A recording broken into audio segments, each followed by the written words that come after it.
Assalamualaikum warahmatullahi wabarakatuh. Bagaimana kabarnya semuanya? Pada pertemuan ini saya harapkan semua siswa masih dalam keadaan sehat dan selalu menjaga kesehatan. Jangan lupa ketika keluar rumah memakai masker.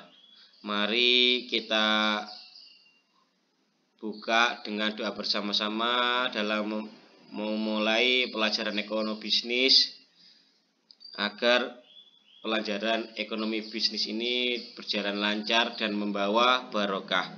Mari kita berdoa bersama-sama menurut kepercayaannya masing-masing. Berdoa mulai.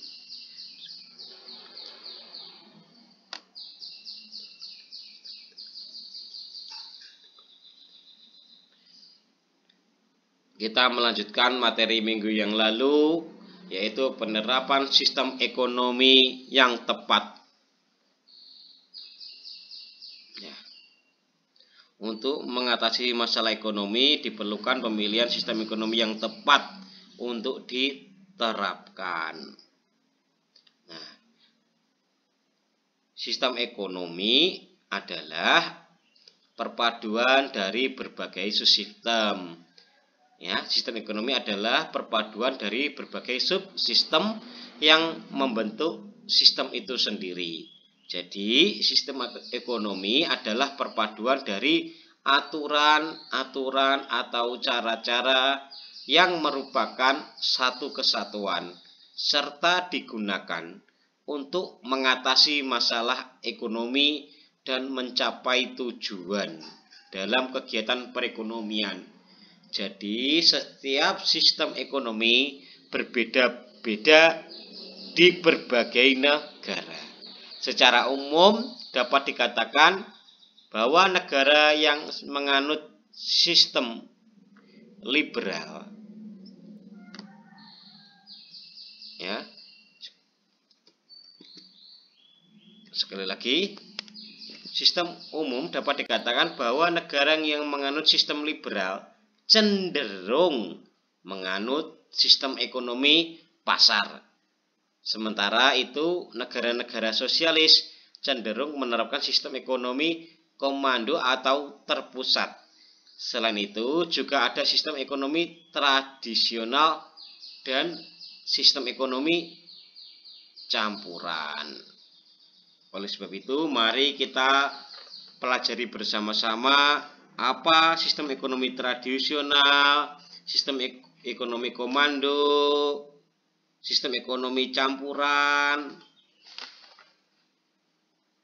Mari kita pelajari bersama-sama. Sistem ekonomi tradisional memiliki ciri-ciri, kelebihan, dan kekurangan. Ya. Setiap apapun pasti memiliki ciri-ciri, kelebihan, dan kekurangan. Sekali lagi, untuk ciri-ciri sistem ekonomi tradisional, pertama, teknik produksi dipelajari secara turun-temurun dan bersifat sederhana. Yang kedua, hanya menggunakan sedikit modal. Yang ketiga, pertukaran dilakukan dengan sistem barter atau barang ditukar dengan barang. Yang keempat, belum mengenal pembagian kerja. Yang kelima, masih terikat dengan tradisi. Yang keenam, tanah merupakan tumpuan kegiatan produksi dan sumber kemakmuran. Itu ciri-ciri sistem ekonomi tradisional. Ya, kelebihan sistem ekonomi tradisional adalah pertama, menumbuhkan inisiatif dan kreasi masyarakat dalam mengatur kegiatan ekonomi. Dengan demikian, masyarakat tidak perlu menunggu komando dari pemerintah. Yang kedua, sistem individu bebas untuk memiliki sumber-sumber daya produksi Hal ini mendorong partisipasi masyarakat dalam kegiatan ekonomi.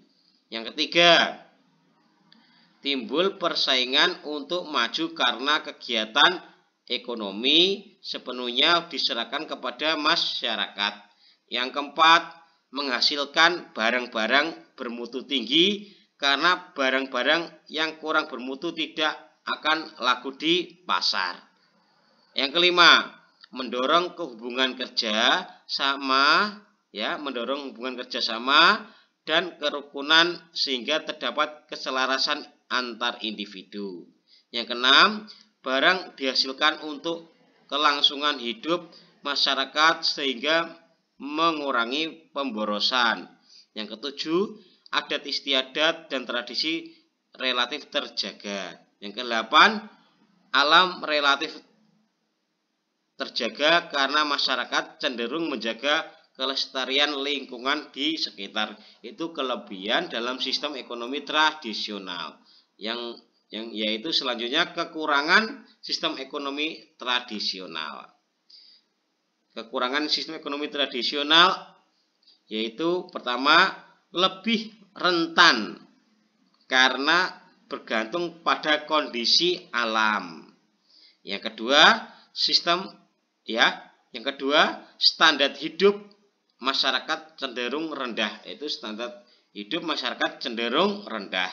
Yang ketiga, teknologi yang digunakan sederhana dan tradisional. Yang keempat, cenderung menolak perubahan sehingga masyarakat kurang berkembang. Itu kekurangan sistem ekonomi tradisional. Terus, sistem ekonomi komando atau terpusat.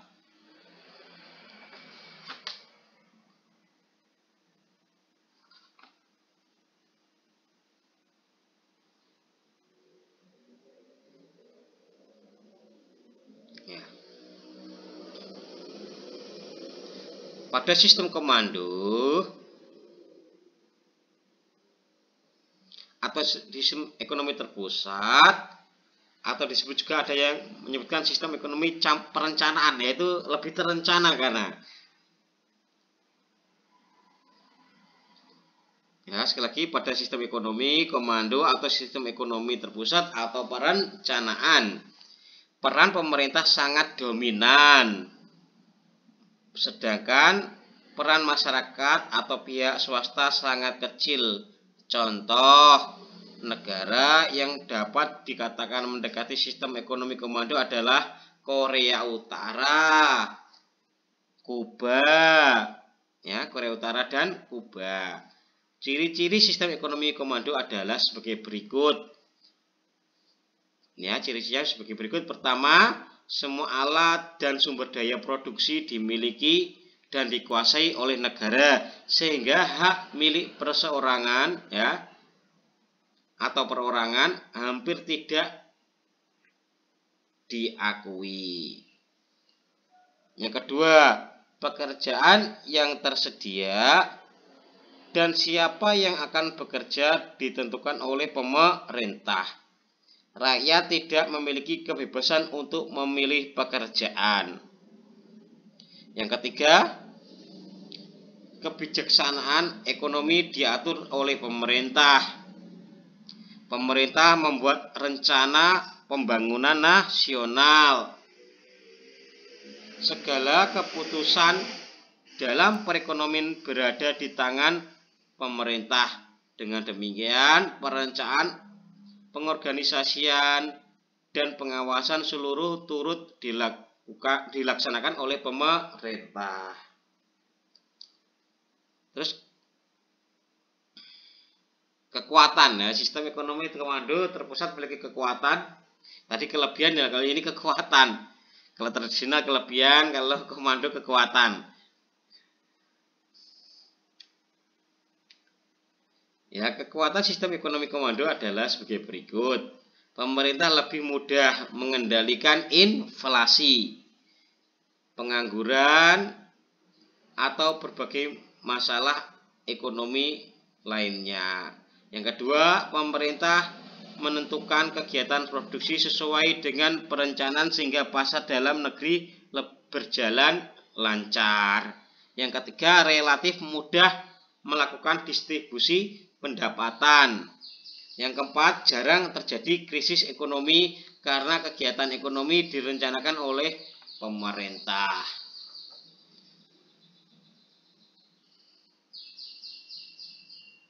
Ya, kekurangan atau kelemahan.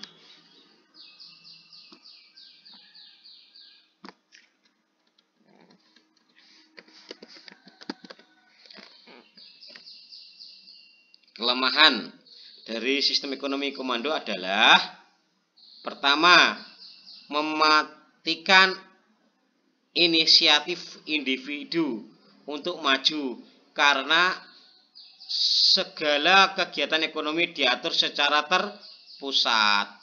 Yang kedua, sering terjadi monopoli yang merugikan masyarakat.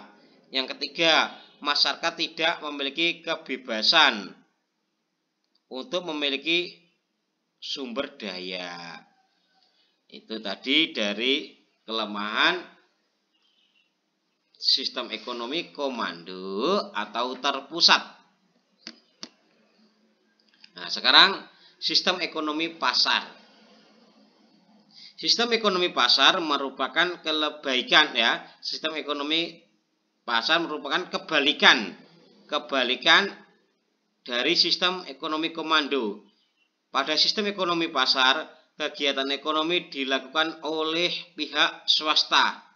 Pemerintah hanya mengawasi dan melakukan kegiatan ekonomi yang berhubungan dengan penyelenggaraan negara.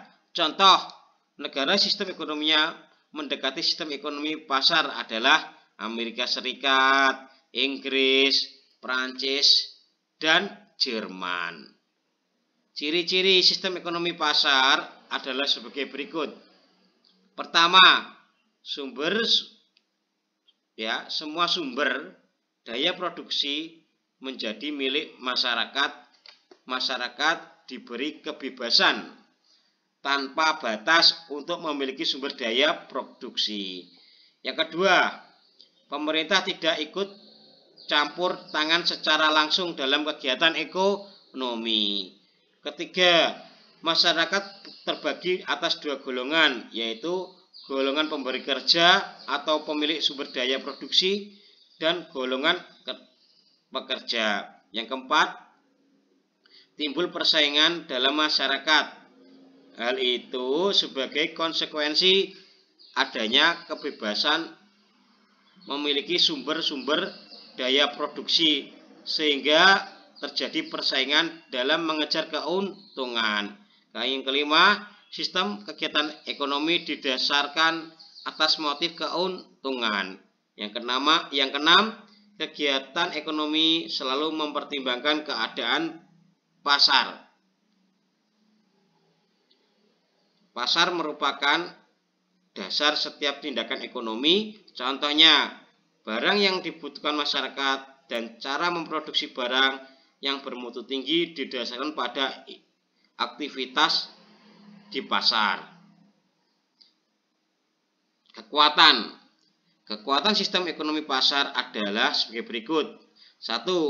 Menumbuhkan inisiatif dan kreasi masyarakat dalam melakukan kegiatan ekonomi. Masyarakat tidak perlu menunggu arahan dari pemerintah. Yang kedua, setiap individu bebas untuk memiliki sumber-sumber daya produksi.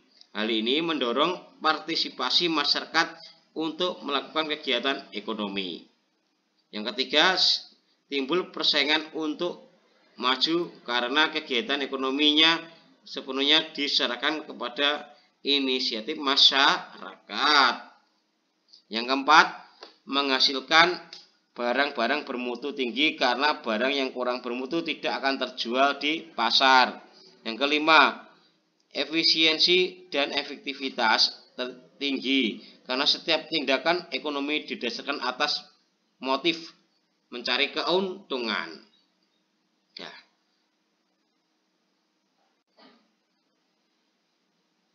Kelemahan atau kekurangan. Yang untuk kelemahan,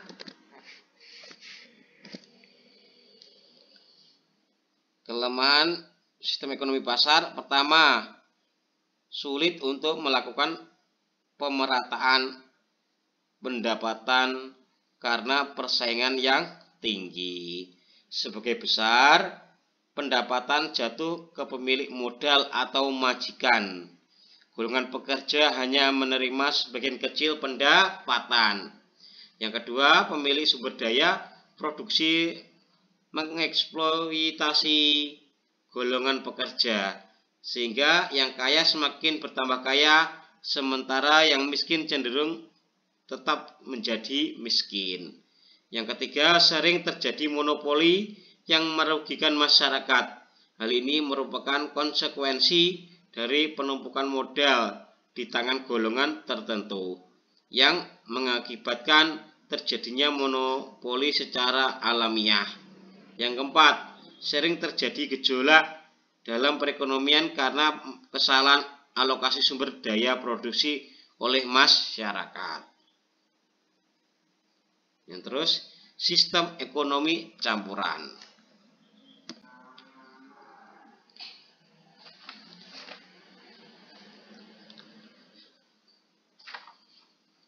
Dalam sistem ekonomi campuran, pemerintah dan masyarakat saling berinteraksi dan saling membantu dalam memecahkan masalah ekonomi. Kegiatan ekonomi masyarakat diserahkan pada mekanisme pasar. Namun, pada batas tertentu, pemerintah tetap melakukan kendali dan campur tangan.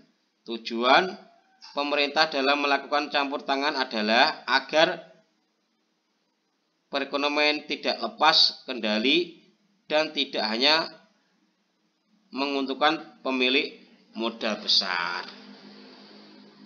Ciri-ciri sistem ekonomi campuran antara lain sebagai berikut. 1. Pihak pemerintah dan pihak swasta bekerjasama melakukan kegiatan ekonomi. Yang kedua, tatanan ekonomi merupakan mekanisme pasar, tetapi masih terdapat campur tangan pemerintah. Yang ketiga, terjadi persaingan terjadi persaingan dalam perekonomian, tetapi pemerintah tetap campur tangan jika terjadi gejolak ekonomi dan secara terus-menerus mengadakan pengawasan. Terus, adapun kekuatan sistem ekonomi campuran, pertama, yaitu terjaminnya kestabilan ekonomi. Yang kedua, pemerintah dapat lebih fokus untuk menggerakkan sektor usaha yang dapat menaikkan taraf hidup masyarakat lemah melalui usaha mikro dan menengah atau disebut UMKM. Yang ketiga, terdapat kebebasan berusaha sehingga mampu mendorong partisipasi dan keterlibatan masyarakat. Yang keempat, terjadi pengakuan hak atas terjadi pengakuan atas hak milik individu terhadap sumber daya produksi, meskipun hak kepemilikannya tersebut dibatasi.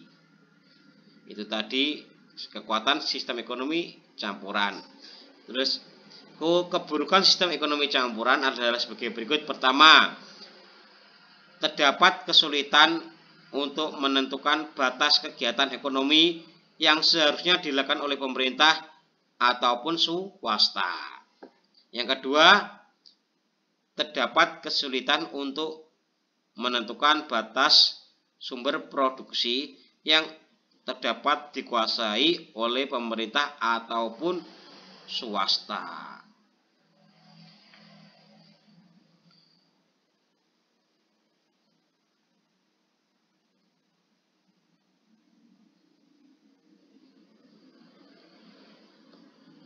Yang terakhir, kita membahas sistem perekonomian Indonesia.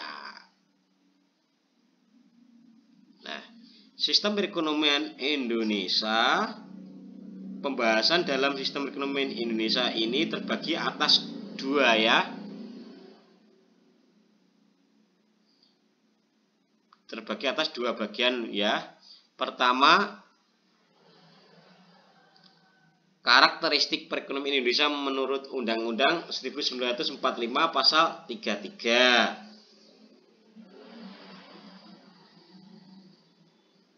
Yang perekonomian Indonesia dapat didefinisikan sebagai sistem perekonomian yang berdasarkan Pancasila dan Undang-Undang 1945.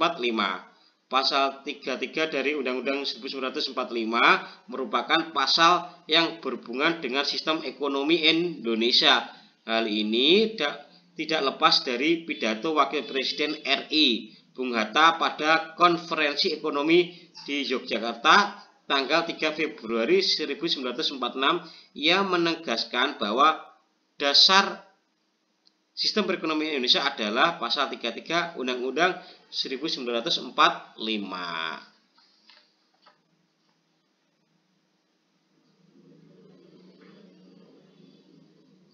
Karakteristik perekonomian Indonesia berdasarkan Undang-Undang 1945 pasal 33 ini sebagai berikut.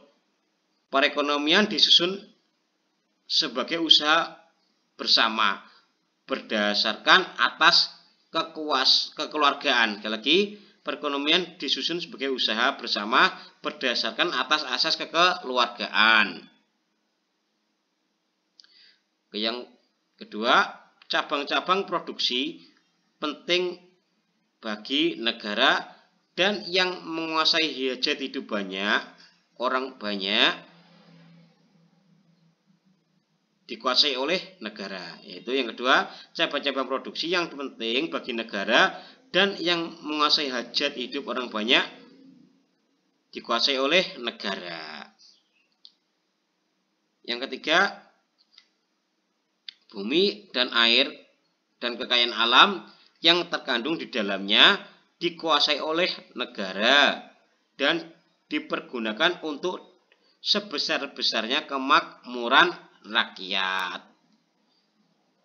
Yang keempat, perekonomian berdasar atas demokrasi ekonomi dengan prinsip kebersamaan, efisiensi, berkeadilan, berkelanjutan, berwawasan lingkungan, kemandirian, serta dengan menjaga keseimbangan, kemajuan, dan kesatuan ekonomi nasional.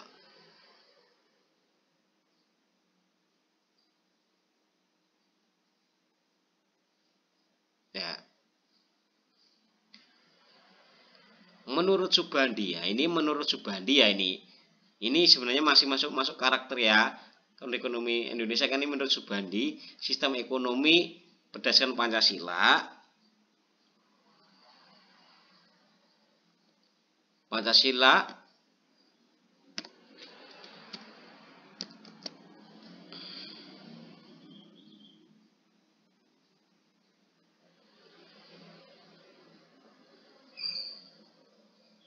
Pertama, yaitu menurut Subandi sebagai sistem ekonomi yang berdasarkan Pancasila, sistem perekonomian Indonesia dalam penerapannya harus menghindari hal-hal negatif seperti sistem ekonomi liberal yang bebas, yaitu sistem ekonomi yang menumbuhkan eksploitasi atau pemerasan terhadap manusia. Yang kedua, sistem ekonomi komando, yaitu sifat negatif beserta aparatur ekonomi yang dominan, mendesak serta mematikan potensi serta daya kreasi ekonomi swasta. Yang ketiga, adanya persaingan yang tidak sehat. Karena kenapa? Karena pemusatan kekuatan ekonomi hanya pada satu kelompok dan keberadaan monopoli yang merugikan masyarakat. Itu menurut Subandi ya. Nah, terus yang kedua, kita pelajari nilai dasar perekonomian Indonesia menurut Undang-Undang 1945 pasal 33, yaitu berdasarkan nilai-nilai dasar ya. Berikut ini adalah nilai-nilai dasar perekonomian Indonesia menurut Undang-Undang 1945 pasal 33. Pertama, usaha bersama perekonomian disusun atas dasar usaha antara pemerintah swasta ya. Sekali lagi, usaha bersama perekonomian disusun atas berdasar usaha antara pemerintah dan swasta. Pemerintah melalui BUMN bahu-membahu dengan pihak swasta menimbulkan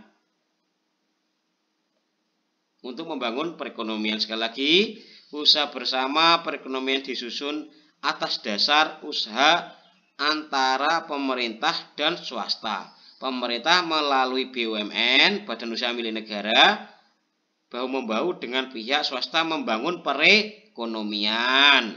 Yang kedua, usaha vital dikuasai oleh negara dengan keberadaan BUMN, Badan Usaha Milik Negara.